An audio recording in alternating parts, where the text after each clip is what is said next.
So hi guys, welcome back to my channel. Anyways, I would like to introduce myself first. My name is Gina Marosales. You may call me Gina in short, and the name of this channel is Gina Life in the Philippines. So why Gina Life in the Philippines? It because I would like to share my life here in the Philippines, what I do every day, because this is my personal daily life vlog.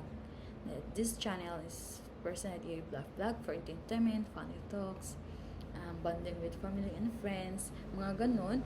So, I create my first channel, this one, and this is my first video that I uploaded here in my channel because hindi ko pa alam kung paano kasi I have first timer.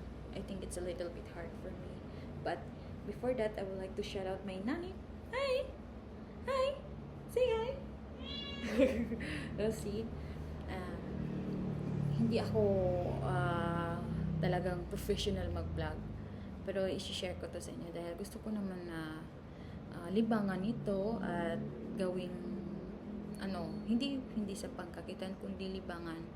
If bored ako and then I create a video what I'm doing every day here in my life while I'm living here in the Philippines. So I would like to share that with you guys. And then hindi ako ganong mayaman, okay?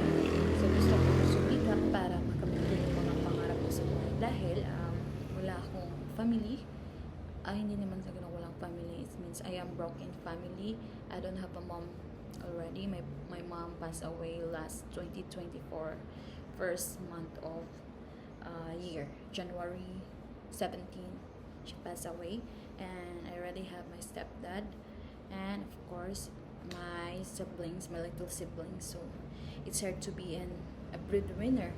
So I need to do something for myself that to achieve my goal and to success in life and have a good life. Kasi laking probinsya ako.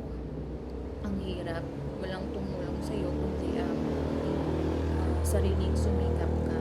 So ngayon, I make this channel for myself and to my family out there para makatulong din ako sa kanila. And then hindi naman ako nangarap na sumikat, and I don't know if I continue this or not, but I'll try my best. Kasi first timer, hindi pa alam kung ano pang gawin dito sa mga channel natin. But anyway, I tried to search that. Research is the key. So anyways guys, ito si Gina Marosales. Si Gina ay nag-introduce sa inyo at I am pure Bisaya pala.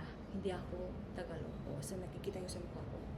So that's all guys. Bye!